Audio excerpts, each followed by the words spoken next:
Hey guys, welcome back to Supposedly Fun. I am Greg, here today to do a book tag video. Now, I was not tagged in this one. I was tagged in two other book tag videos that I am working on. Sean tagged me in the All the Feels book tag. Stay tuned for that. I have to spend more time thinking about my responses to that one. And Doris over at All D Books tagged me in her reading vlog tag. I am working on that one. So I wanted a tag to do today, and I remembered that I saw Brian over at Bookish doing the Dilemmas of a Book Nerd tag last week, and it looked like an interesting tag. And to be honest with you, I have had a really crazy weekend, and so far a really crazy week, and this does not require me to pick any books, so I don't have to do any prep work. I can just sit down and talk to you. So I'm doing the Dilemmas of a Book Nerd tag. This was started by Lindsay's Little Library. I will link her video down below, and what the heck, I'll link Brian's video down below as well, since he is the one who inspired me to do this. So let's get going. So this is a tag about dilemmas that book nerds run across and how you deal with them. So the first dilemma is book storage. How do you store and organize your books? Well, I know a lot of people on BookTube have multiple shelves and separate areas for TBRs and things like that. I do not. What you see behind me, that's my book storage. I have 3 bookshelves. I really need a 4th, especially at this point. BookTube has made me purchase a lot of books. It's really accelerated the process of me outgrowing these bookshelves. I have more books back at my father's house. It's kind of stored away in a couple of cabinets, and I've been slowly bringing them over to Montana over the years. But this is all I have in the house right now. And because I don't have a whole lot of space, I don't break them out by section. It's all just alphabetical by author. If you want to get really granular, I want within the author, books are alphabetical by title. If a book is part of a series, I put them in the series order. And if I have different versions of the same book, I put the hardcover first and then the paperback on the right. It's just the way I do things. It was the way I was taught at Borders, and I kind of like doing it like that, because at Borders I had no control over the shelves getting destroyed. But here at home, it's all pretty. I don't have a separate TBR shelf. I do have a pile of books right here, just out of frame, that I have taken off of my shelves and will be taking to the used bookstore in town to try to exchange them. So I don't have a strict TBR pile. If there's something that I really want to get to next, I just leave it on my night table. But I do have a TBR system for my bookshelves, and I'll show you how that works. Okay, the light in this room is behind me, so I have a sort of saintly glow when I stand up, but it is what it is. So you can see here, these are my bookshelves, and some of the books are pulled out a little bit. That is my TBR system. So there are other books that are not pulled out that I would like to read and get around to at some point, but the ones that are pulled out are ones that I kind of want to prioritize. So here at the beginning, alphabetically by author, we have Emma by Jane Austen, The Eye in the Door by Pat Barker. I read Regeneration, oh God, almost 10 years ago, maybe 10 years ago. And I've been wanting to read the other 2 books in that series for a really long time. At this point, I feel like I need to read Regeneration first. But yeah, so The Eye in the Door by Pat Barker. The Sellout by Paul Beatty. I can't believe I haven't gotten around to that. Let's move to the middle. The Keepers of the House by Shirley Ann Grau. That is part of my Pulitzer Prize project. What Belongs to You by Garth Greenwell. Fates and Furies. Asymmetry. Oh, Mark Harris's book, 5 Came Back. This is about a nonfiction book about movies. I loved his book, Pictures at a Revolution, which I read last year, and I really want to get to this one at some point this year. And then you can see, if we go down, Pale View of Hills by Kazuo Ishiguro, Speak No Evil by Uzodinma Owela, A Brief History of 7 Killings, which will come back in another prompt, The Orphan Master's Son, The Known World, both of which are also part of my Pulitzer Project, The Vegetarian by Han Kang, Snow Country by Yasunari Kawabata. It goes on and on and on. But that is how I manage my bookshelves. For dilemma number 2 is tracking. How do you keep track of what you have read and what books you own? Well, mostly Goodreads. That is the primary system I use for tracking what I have read. I have a folder for every year that I've been on Goodreads, and the books that I have read within that calendar year. I have a lot of other folders based on categories. At some point I really need to go through those and update them, manage them, delete some of them, add some. But that's a whole project, and it's going to be a while.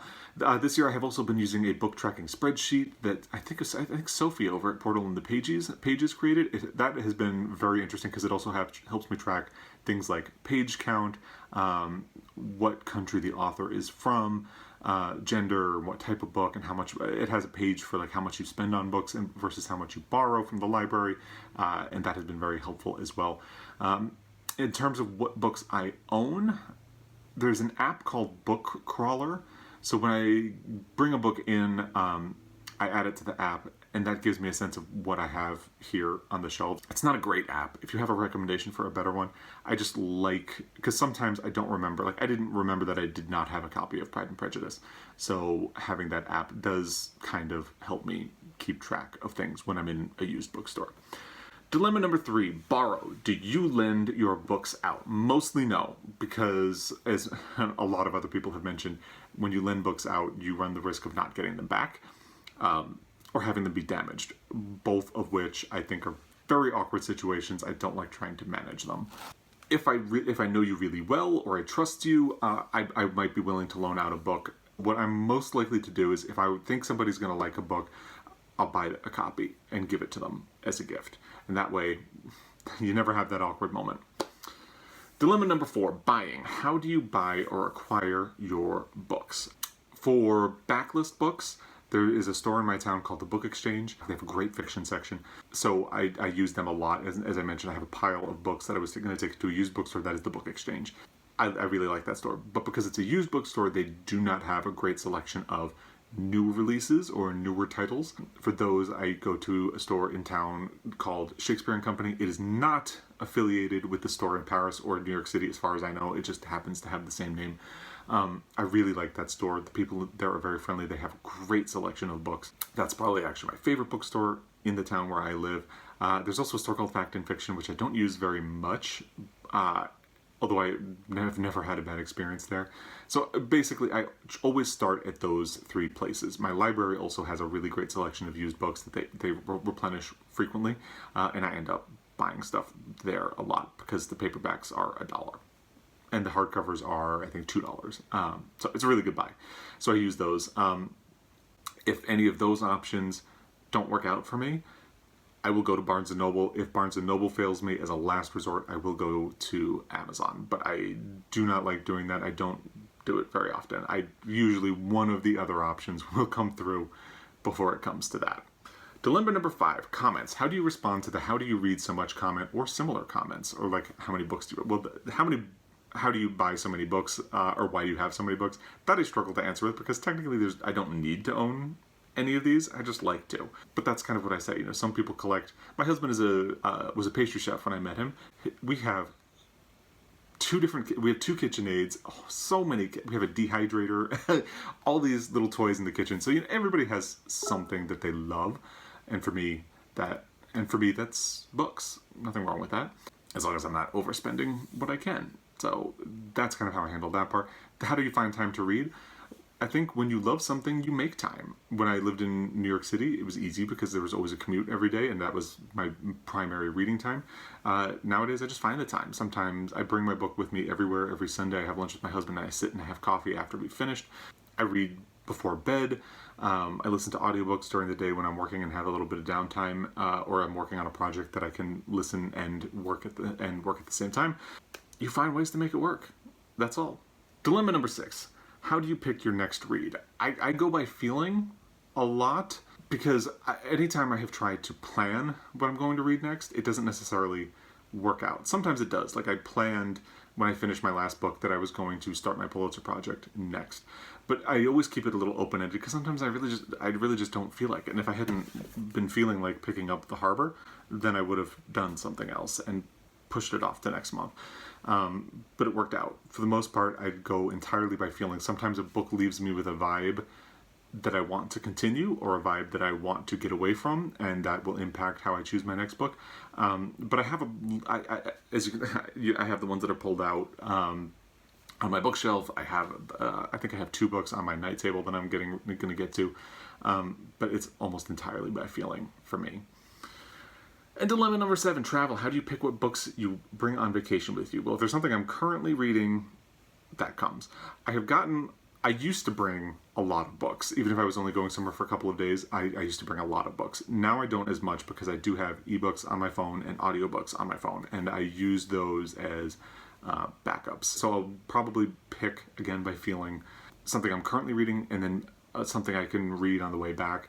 I try to plan the plane trip, because sometimes I want a book that I can finish in the entire trip, or I'll pick a bigger project book that I know I can make headway with on the plane, because I can't sleep on planes. And that is actually where we come back to The Brief History of Seven Killings. Banking on a project book doesn't always work, because I wanted to read this on a plane, but I was sick, so I took cold medicine. And let me tell you something: cold medicine plus a plane plus Brief History of Seven Killings, it doesn't go well. I was like looped out. It was not good. I have no memory of the parts of this book that I read, so I have to go back, restart it, and do it all over. And because it's such a chunky book, I just haven't gotten around to doing it. So planning a project book for travel does not always work for me, but sometimes I do try to do it. But again, it's usually by feeling. And then I have some like audiobooks or ebooks ready to go as backup, so I don't have to carry a whole lot. Dilemma number 8, annotate. Do you write or highlight or mark up your books in any way? Not really. Mostly I want to keep them pristine. Sometimes if I know I really like a book and would like to refer back to it, I will mark it up. Like I've marked The Catcher in the Rye. I marked Call Me By Your Name. I highlighted that Oscar book that I showed a couple of other videos back. So if it's a book that I know I'm going to want to reread, and which is kind of something I love, I'll mark it up. But generally speaking, if I want to take notes on a book, and I know I've talked about this before, so I'm reading The Harbor right now as part of my Pulitzer Prize project. I grab an index card and just take notes on that. So what I do is on one side, I make notes, any phrases that I think are important, or just motifs that I think are interesting, points that I think are interesting. And then on the other side, I pick out a couple of things that seem to be recurring items, like the major themes, and make note of how many times they occur and potentially any other things. I try to put space between them so there's enough room. This one's going to fail me because this book mentions the harbor a lot. I've actually omitted a lot because he basically mentions the harbor every other page, if not every page. And that's how I take notes. I don't actually mark up the book itself. And then I end up with a nice little index card that I can refer back to if I'm going to write a review or talk about it or just want to take a look back. Dilemma number 9, new or backlist. Which do you prefer, new releases or backlist books? I actually really like both. And I read both. I think I read more new releases because those are kind of the buzzier books that more people are talking about, so they tend to be more top of mind. Backlist books almost feel more personal, so it's like you get to pick them and pull them out.